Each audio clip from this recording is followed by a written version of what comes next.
Brian Flores took a different approach than many of us have seen before.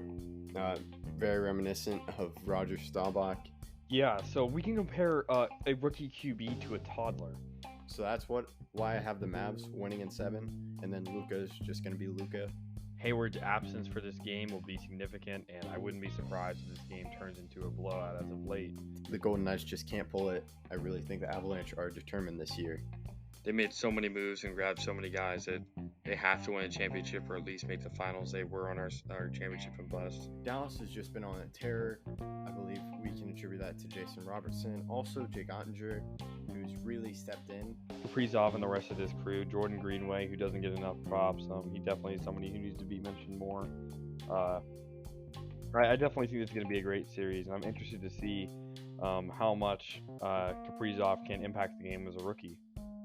Yeah, and as a Cowboys fan, I have learned how dangerously good Aaron Rodgers has been with he can just thread a pass. Is the Avalanche versus the Blues. I believe the Blues are starting to play some of their best hockey all year, and so they can push this to 6 games. If Leiter's there, I'm happy with Leiter because I think he fits into what you were saying about a much quicker thing. But if Leiter's not there, which is seeming so, I say Jordan Lawler at number 2.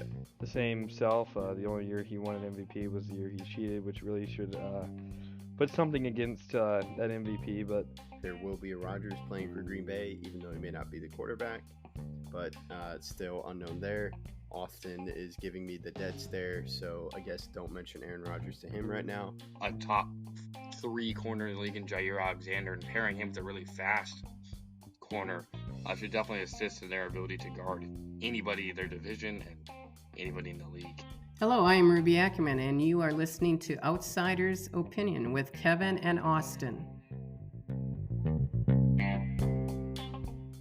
What's up, y'all? Welcome to our NFL opinions for September 19th. We are recording after the Thursday night football game, so just for clarification. But let's go back to Monday Night Football, Austin. You and I both know each other's answers because I texted you mine and you texted me yours. You texted yours first and then I texted you mine. But 4th and 1, I believe on their 35, their own 35, the Ravens, correct? It was close to there, yeah. Near that 40. So I am punting the ball there. Ravens went for it and they won. We all know, but I'm punting. I'm scared. Why? Because you're at the 35 or 40, and they have a minute left, and they were on a roll until they fumbled. I'm just punting it farther, and I don't think they can make it in a minute because they only have one timeout. But if I lose, I'm thinking of the risk. The risk is I miss the 4th and 1, and I give them excellent field position where they can just kick the field goal there. But they're not. They're going to run the clock out again, and I don't think Clyde Edwards-Helaire is going to fumble. So that's why I say punt them and make them drive the whole length of the field for a field goal with only one timeout, which they're going to have to save for the field goal. So it's just I am not willing to risk missing or failing on the 4th down. I guess this is really the difference. The reason why I go for it is because I don't see the difference between going for it and punting besides you trying to get a first. When you're on 4th and 1 and you're trying to get a first, you can get the first. When you're punting, you're not trying to get the first. I believe the Chiefs have a potent enough offense that with 1 minute at timeout, that's way too much time. That is way too easy for them to just go up the sidelines, get a substantial amount of yards, kick a long Harrison Butker field goal, and win the game. I do not trust a defense that's given up that many points to reliably hold back one of the best offenses in the league for a minute when they have a timeout. And technically, yes, they have to leave it for the timeout for the field goal, but they don't have to. They could still throw the ball out of bounds. They could still spike it with enough time. They don't have to. And with Andy Reid behind all the plays, I'm not trusting all that much in my defense. I believe win the game. My goal is to win the game. And I know that's your goal too, but I want to win the game. I don't want to not lose it. If you understand what I mean. when I get a first down, or at least I'm trying to win the game, because if I get a first, the game is over. It is over. But if I punt it, I'm trying not to lose. I'm trying to just stop the Chiefs from winning the game. I'm trying to stop them from winning, which means I win, but that's a very passive way to look at it. I want the ball. I want the ball in my hands. I dictate what happens. If Lamar doesn't get it, fine. We lose. But I was trying to win. I'm going to go out to win the game. It's a situation like, I'm going to ask you this. There's 2 seconds left on the clock. You're down by 2 points. Do you want to be shooting the three-pointer, your team, or do you want the other team to be shooting the three-pointer? In my opinion, I want to be shooting the three-pointer. I want to rely on my guys to make the shot. Some people would rather play defense because the risk isn't all that big. They just play defense. If they miss it, they miss it. But I would rather have whoever's my team. I don't care what team we're talking about. I'm not saying I have Steph Curry. I said any team. Any team. I would rather have the ball. I trust my guys who I've been on the grind with the entire game to make the shot. I'd rather win the game than not lose. Am I down by 2? Or is the gap You're down by 2. You're down by 2. Well, Okay. you're down by 2 if you don't. The team that has the ball is down by 2, and they're passing in the ball with 2 seconds left. Would you rather be taking the 3-point shot to win the game by 1, or would you rather be up by 2 and they pass in the ball and they try to win it by 1? In my opinion, like I said, I would rather have the ball down 2 and win the game.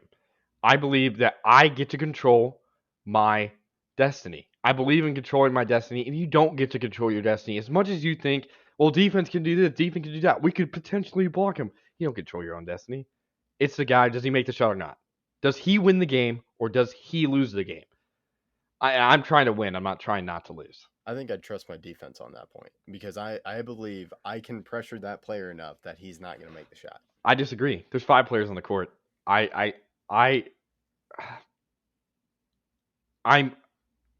would rather have the ball down 2, make the shot, win the game, not have the ball and try not to lose, because that's what defense is. You're trying not to let them score. You're trying not to let them win. I don't think you're trying to win, even though technically you are. It's trying not to lose. I'd rather have the lead and protect the lead than trying to, if that makes sense. But if you make the 3, they win. But I can play. I believe in my defense that I can make it sure that they don't get a good shot. And if they make a miraculous shot, they make a miraculous shot. And that's not my vibe. I trust my team to make the play in any sport. Maybe if the 4th and 1 was at like the 50, I'd be like, okay. I don't care. If it's a 4th and 1 at the 1-yard line, I'm going for it. Because, again, it doesn't matter where you are on the field. It actually does not matter. If you kick a field goal there, if you're in field goal range, I would still go for it on 4th down, because then even if they score a touchdown, you're kicking it off to them, and you have the kickoff to worry about, and then they still have 1 timeout and it's Patrick Mahomes and all that. I still go for it. 4th and 1 at the goal line, I go for it, even in the same situation. There's no reason not to. There's zero reason not. If it's 4th and 1 at the goal line, their goal line or my goal line? Either or, I go for it. If it's like if I'm within 10 yards, maybe 20, I probably go for it. Or no, I'd probably just kick the field goal. And then have them go try to win the game? But it's a 2-score game then. It's not a 2-score game. It's a touchdown game. Because you're up by 4. You'd score a touchdown to win. You'd have to score a touchdown to win? Yeah. Maybe I'd go for it there on 4th and 1, near the goal line. But just in that moment, I was like, punt. But this is why you and I are not an NFL head coach, because they have to deal with these decisions constantly. And Harbaugh was riding with Lamar Jackson, and it was an incredible play or incredible. Well, I agree with him asking, because asking shows confidence. If he were to say no, I don't really, or if he would have hesitated at all, I would have been like, nope, we're not going for it. We're not going for it. He does not have the mindset to go get it done. I want players on my team that agree with me, that want the ball when they're down 2 with 2 seconds left, that want it, that want to take that shot, that aren't worried about failure, because that's really the issue here. It's, are you worried about not getting the first? And I'm not. I'm willing to accept the loss right then and there, than try to kick the ball and have a long, grueling drive where they eventually kick the field goal, and then I'm sad. I wanted to ride or die with that play, and I'm totally accepting of my destiny is on this play. It is the 40 seconds leading up to it, right before the snap, and whatever my team does dictates the winner. Because the Chiefs aren't the Vikings; they were going to make the field goal. So, yeah, Well, yeah, I don't think in thinking it's hypothetically, I don't think they make it.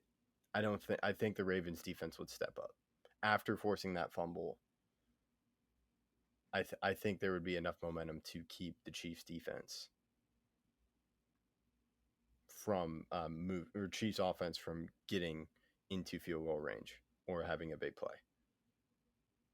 it's really what we're talking about is playing the odds. And there's many situations where you can be really risky at times, but if you get it, there's no worries afterwards. There's times where you go for that job interview and you be really risky in the job interview, just showing everything about you, asking the right questions, everything, but taking a risk to it, being very invasive, asking a lot of questions about them and doing stuff like that. And that may be seen as risky, and you may lose the job because of it. Maybe they see it you as too intimidating or otherwise for any other reason. But I'd rather go for it than rely on being safe. I want to make sure that I win or lose, not the other team wins or loses. Oh yeah, the risk and reward. The risk is fine. The gap between risk and reward is just too much for me. So it's an interesting conversation. What else do you have to add before we move on? No, that's really it. I mean, I want to, like I said, I want to dictate my own destiny. I want to be again. You're okay. One more example. You're down, 4-3 in the bottom of the ninth, 2 outs, bases loaded. Do you want to be hitting or pitching? I want to be hitting. I want to hit a single and score 2 runs and win the game. I don't want to be pitching when I'm up 4-3 with the bases loaded and 2 outs. Oh, two I out. Yeah, I don't 2 outs. want to pitch. I trust my pitcher. I trust my closer. I trust my batter. I want to make the hit. I want to hit my way to victory. I don't want to be the guy that's like, oh no, there's 3 guys on base. What if there's a pass ball? It's already tied. There's too many variables to that. There's too many variables. I One believe mistake. the closer could get it, or my defense can make an excellent play and keep it, and I win the game.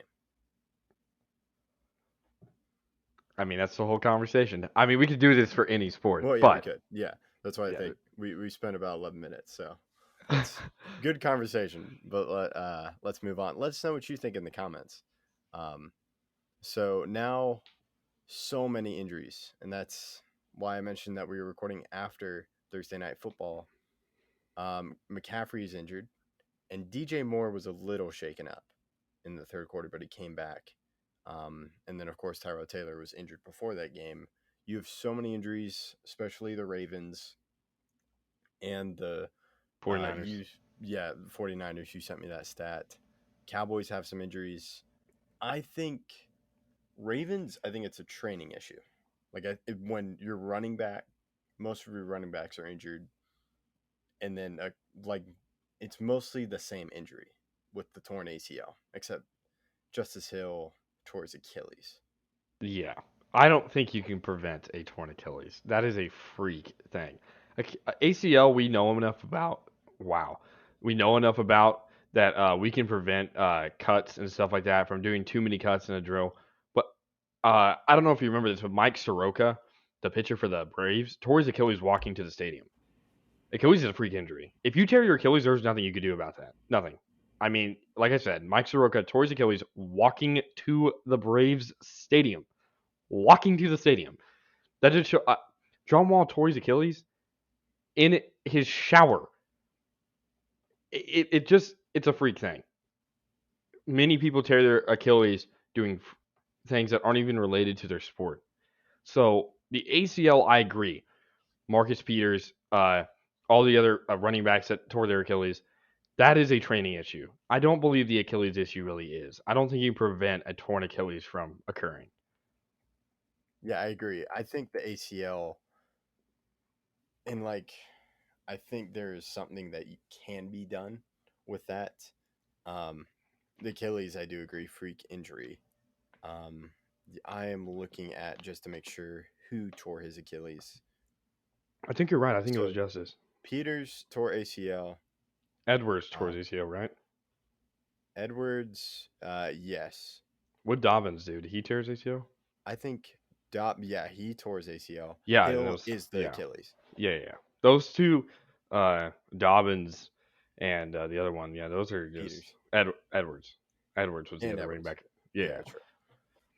So there's probably a drill they're doing that has way too much torque on the knee. yeah, and then another thing is I think preseason, or given how close the seasons, or no, they didn't really have this last year. I'm just thinking of the NHL and NBA, but I think maybe the fourth preseason game and how a lot of people didn't play.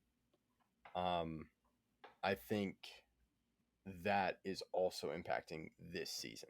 I'm very No, wait, it against was the only seven. 3 preseason It's games, three preseason games this year. and it's not 4. The extra game is now the 17th game. Yeah, I'm very against 17 games. Not only does that allow for some teams to have more home games than away games, or some teams will, some teams won't. They'll have more away games than home games. But I believe that the 4 preseason game allows it changes up your mentality in the offseason. Well, I'm going to play one drive. I won't even play the first preseason game. I'll just warm up. Second game, I play one drive. Third game, I play one quarter. Fourth game, I play one half.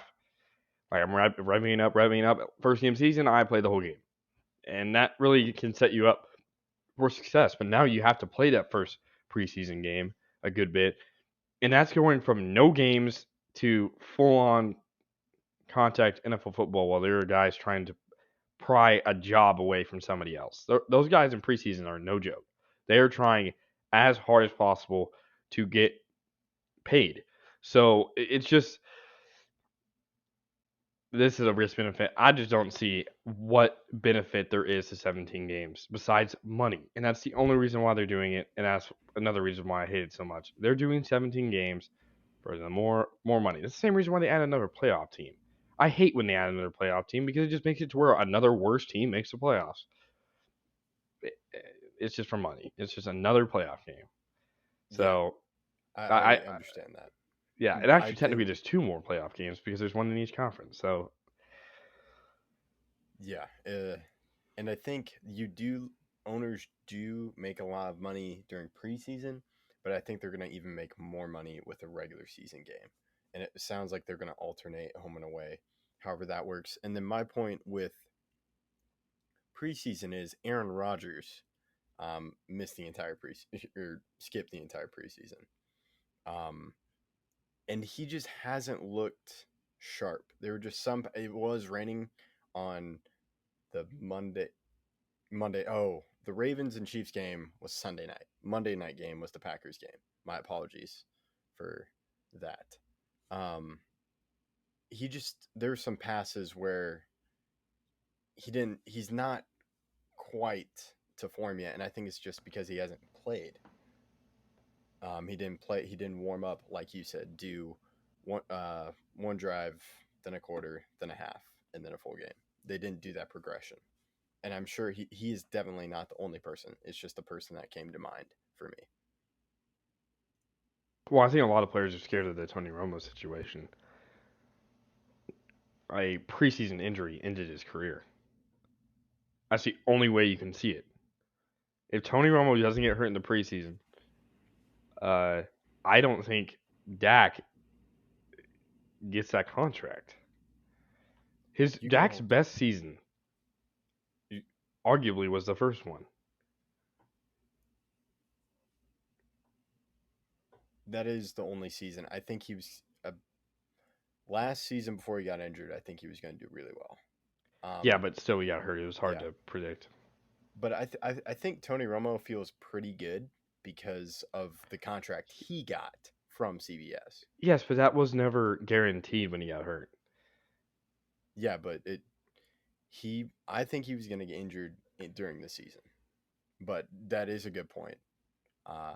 that you We've seen mentioned. injuries by quarterbacks, like Aaron Rodgers. He's been out for a year before. Tom Brady, he's been out for a year before. Many players have been out for an extended period of time, and to risk that during the preseason when you're not even getting paid to play all that much, and it's not really make or break time. It just the players aren't enticed by that. But like I said, you still need to warm up for the rest of the season. So Yeah, and now let's move on to Tom Brady and Gronk. You are the person that sent me this stat. Can you pull it up quickly, or do you want me to pull it up? which one? The 9 touchdowns from Tom Brady. He's the last 4 games. He's thrown 9 touchdowns. No, it's the last four. He's thrown 4 straight 4 touchdown games Okay, in the regular gotcha. season. 4 straight games with 4 plus touchdowns. Here's the graphic is this Tom Brady's best stretch? I would tell you where it's from, where I got it, but it doesn't really have. Normally they have a symbol, but this one doesn't. I apologize if I'm stealing yours. You can say your name in the comments. Uh, so over his past 4 games, he has 17 touchdowns, including the playoffs. 19 straight games, won while scoring 30 plus points, including the playoffs. He has 9 passing touchdowns this season in the first 2 games. His 8th span where Tom Brady has won 10 straight games while he averages 300 yards and 3 touchdowns per game, including playoffs. 8th time. In 4 straight games with 4 plus touchdowns, tied with Dan Marino for the second longest streak ever regular season. And then the first player to lead the NFL in TDs through 2 weeks of the year after turning 40. Amazing stretch. Not to mention Gronk has 4 touchdowns already. So yeah, It's Gronk is 32, and like you can still be productive. And I add as a 32-year-old tight end. It's just with Gronk, I think he really needed that gap year, I'll call it, when he just kind of took everything off and relaxed, because he has been beat up and he has talked about how he has faced many concussions and he just has had some gruesome injuries. So it looks like after that year, he's gotten much better or much more comfortable. And now he's back to what he was before that gap year. yeah, he took the gap year. That was his break. That was his first game of the preseason, and last year were the other games where he was revving back up, and then now he's into the regular season, I guess you could say. Ever since he's had 3 straight games, including the Super Bowl, of 2 plus touchdowns. So uh, Gronk's looking pretty good. The only other 44-year-old athlete that's currently in one of the 4 major sports is still on a team currently. I'm going to go hockey. I'm going to say Chara. Chara. Yep. Sweet. Because he He just is signed currently with. 44 years old and 190 days, and he just signed the other. This will be in our next video I'm too, going to but say Rangers. Isn't that what I heard? no, he signed with New York, but the Islanders. Dang it. I was And then there's Joe Thornton, who's played a very, very long time in the league. This is going to be his 24th, technically 25th season because there was a break, but he's only 42. I say only like it's not impressive. He's 42, which is still very impressive. He's played a ton of games. And then there's also Patrick Marleau, who's also about to turn 42 and may play. But Zdeno Chara, the 44-year-old all-time great defenseman who obviously played for the Islanders, Ottawa, Boston, Washington last year, and is going to play for the Islanders again. He's still been a pretty good defenseman, but he isn't the best defenseman in the league, and Tom Brady is looking like the best quarterback. So they're both aging pretty nicely, but nobody has aged like Tom Brady. Yeah. Before we move on to the final topic, well, we actually have 2 topics. So, uh, like you mentioned, like 1 of 4. You don't. Do you have the other 3? Because I'd guess Brett Favre is up there with 40s, or is just 44-year-olds with touchdowns. If No, no, it's no. not, He's the first player to lead the league in TDs through 2 weeks okay, gotcha. after turning 40. But he's After 4 straight games for 4 plus passing touchdowns, and he's tied with Dan Marino for the second longest streak ever. I'd assume the Okay, first one's Peyton Manning. I think it is. the Probably. longest streak. It could be Brett Favre, but I think it's Peyton. Well, no, I just heard the 40, but he was the first. I thought it mentioned other people. So If there was we can another do. one, it would be probably what's his name? Oh, I can't. I'm dumb. Warren Moon. Warren Moon had a Well, very good 40-year-old season. It could be Warren Moon and also Brett Favre. Those are the only two 40-year-old quarterbacks I could say are competent. When I mean competent, I don't mean intelligent competent, but competent at football, like still good, when you're not 40. falling. Yeah, yeah, yeah. I'd say Warren Moon, Brett Favre, and now Tom Brady is really blowing through all the standards that we've ever set for a person ever. Yeah. So speaking of quarterbacks, Justin Fields is about to start this week because Andy Dalton has a sprained. No, I'm thinking of Jarvis Landry. I think he bruised his knee. He's a bone bruise on his knee. I'm pretty sure for Andy Dalton. Yeah, he hurt his So knee. yeah. So now it's Fields' time so far, and it will be interesting to see what Fields does in his first full game of action because they've sprinkled him in, but now this is the first full game he's going to play in the NFL. What do you think about this? Yeah, and most people will mention how he struggled in his first two games. He didn't get first team reps. Now he's going to for an entire week. And I do think that really helps getting acclimated with Allen Robinson, David Montgomery, all your core pieces, getting acclimated with your offensive line, knowing all the calls and stuff like that better than you would if you were a backup. So I expect him to play well. Um, it's going to be a hard week as rookie quarterbacks have found out this year. It's not easy, but I think he will play fine. Yeah, I think it'll be interesting to see how he does. And if he goes on a run, then you're not going to hand the reins back to Andy Dalton. So that would just be a sad thing. But let's move into team grades. So we gave grades to each team. This is different than power rankings. This is based off expectations before the season and how they're living so far up to those expectations. So let's start with teams that earned an F. These teams are severely underperforming their expectations. Like the first team, Colts. Colts, then Vikings, Falcons. Colts, because they had really high ambitions, and you make that trade for Carson Wentz. Then you have Vikings.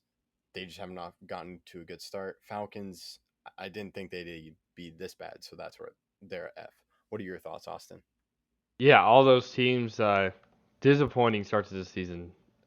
All deserve an F depending on their preseason expectations, despite the fact that the Falcons and Vikings didn't all that have all that high expectations. They even did worse than that. Now I can move on to D. These are teams that have underperformed.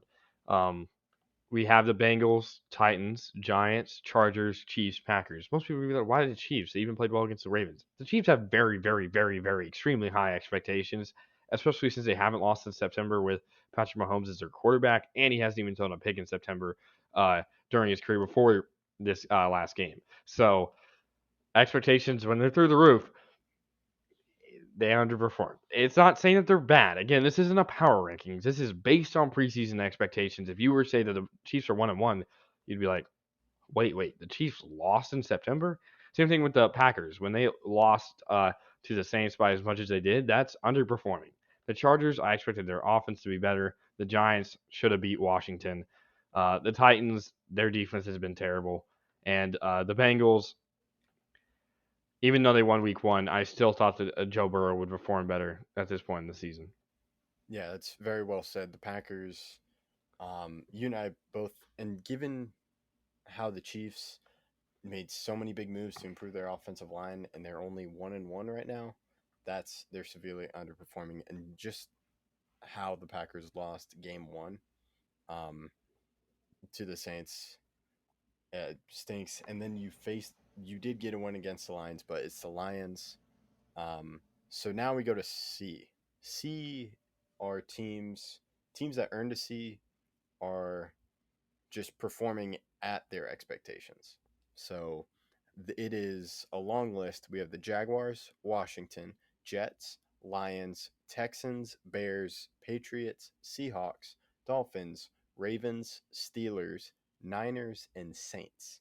So um, Jags stand out because they're doing really bad, but we kind of expected this, especially when you bring an unknown coach and a coach unknown to the NFL from college, and it's going as expected. What do you think? Yeah, the Jaguars are just a tire fire. They're just so bad. I laughed so hard when I saw the quote that Urban Meyer said. It's like playing Alabama every week. I was laughing so hard because it's like, what did you what did you expect? They're the best football players on planet Earth. Did you expect them to be bad? I'm confused. That quote killed me. But yeah, that I think that quote kind of shows the entire Jaguars' future. Um, I believe Urban Meyer was a terrible hire when it happened. I don't believe he's ever been fit for the uh, NFL game, especially because college, you don't lose in college if you're good. You just you play Georgia Southern. I apologize to Georgia Southern, but they're just on my mind. He played Georgia Southern the first 3 weeks of the season. You're supposed to start 3-0. Now he's playing against harder NFL teams that have the best NFL players or just best players on the planet. So it's not like playing Alabama every week. It's like playing an NFL team every week because you're in the NFL. But the quote made no sense. For other teams on this list, I know some people are going to be surprised with the Texans here. Maybe they should be in B. But with the injury to Tyrod Taylor and their offensive inconsistencies uh, with their O line and rushing, they just have to be here. The Jets, same sentiments with the Jaguars, but the Jets are definitely on a higher plane than the Jaguars because at least they have a competent head coach. So that's a benefit. Washington, if you told me they started 1-1, I'd believe you. The Lions, while they could be in B, they are still 0-2. The Bears, they expected to be 1-1, they are. The Patriots, it's Bill Belichick. You expect them to at least win one of the first 2 games. They probably could have beat the Dolphins. If they did, they would have been higher. The Seahawks, they outperform your expectations 1 week, underperform 1 week. Their defense is trash. Russell Wilson saving the team, all that good stuff. The Dolphins, they always have QB issues, injuries or otherwise. So that's same story every year. Ravens, you didn't expect them to lose to the Raiders, but you did expect them to lose to the Chiefs. So I feel like that cancels out, and you're just at expectation. The Steelers, again, you expect them to beat the Raiders. You don't expect them to lose to beat the Bills. Again, it cancels out expectation. 49ers should have started 2-0, and they kind of underperformed. They could be in D, in my opinion. They just did not play well against either of those two teams. It was a one-score game for both. And then Saints, they way overperform expectations and then tank the next week. So that's all in C. Now we have B, where there's only 5 teams. These are teams that are outperforming expectation, but not by a wide margin. Not too crazy. We have the Cowboys, Bills, Eagles, Cardinals, and Browns. Most people are going to be confused to see the Bills here, but I think their offense is really coming together. And even though they lost week 1 to the Steelers, I just feel like that was getting used to their offense week. They're with their talents among the uh, on the offense, like Emmanuel Sanders being added. Obviously, they still have Stephon Diggs, Cole Beasley. They're definitely going to be a good team this year, and I think it's been shown through the first 2 weeks as they destroy the Dolphins, and that's really why they're here, is because they may have had a rough week 1, but they are still playing insane. What are your thoughts on B? Yeah, and their defense looked really well against the Dolphins, and then the Cowboys' defense really pushed them over the top as they've gotten 5 turnovers between 2 games, six turnovers, 2 versus Chargers, 4 versus Bucks. And then the Eagles, they played well against the Niners, and Cardinals. Their offense just looks incredible, and the defense looks decent. Browns are just a little bit better than we anticipated. Now let's go to A. These teams are just way. Some have high expectations, and they're still excelling and going beyond those expectations. So at A, we have Bucks, Raiders, Rams, Panthers, Broncos. What are your thoughts on those teams, Austin? Yeah, the Bucks, their offense has been much better than anybody really anticipated. The Raiders, they're 2-0 against 2 former playoff teams. Not what I thought they would start. I thought they would start 0-2, maybe 1-1, but they have really excelled, and Derek Carr has played amazing. Next, the Rams. The way they torched that Bears defense was inspiring nonetheless. So I'm excited to see what they're going to do the rest of the season. The Panthers 3-0 start. We've seen that happen before with the Dolphins, and then they tank and miss the playoffs. But As long as they get CMC back sooner rather than later, I still think they have a good chance of making the playoffs. And then the Broncos. Broncos start 2-0. Teddy Bridgewater has not turned over the ball, has played well, and I'm excited to see how this team looks going forward. Yeah, I'm also excited for the Panthers as they improved to 3-0 after Thursday night's performance. So that concludes our NFL opinions of the week. Uh, let us know what you think in the comments and be on the lookout for other opinions of the week. Thank you for listening to Outsiders Opinions.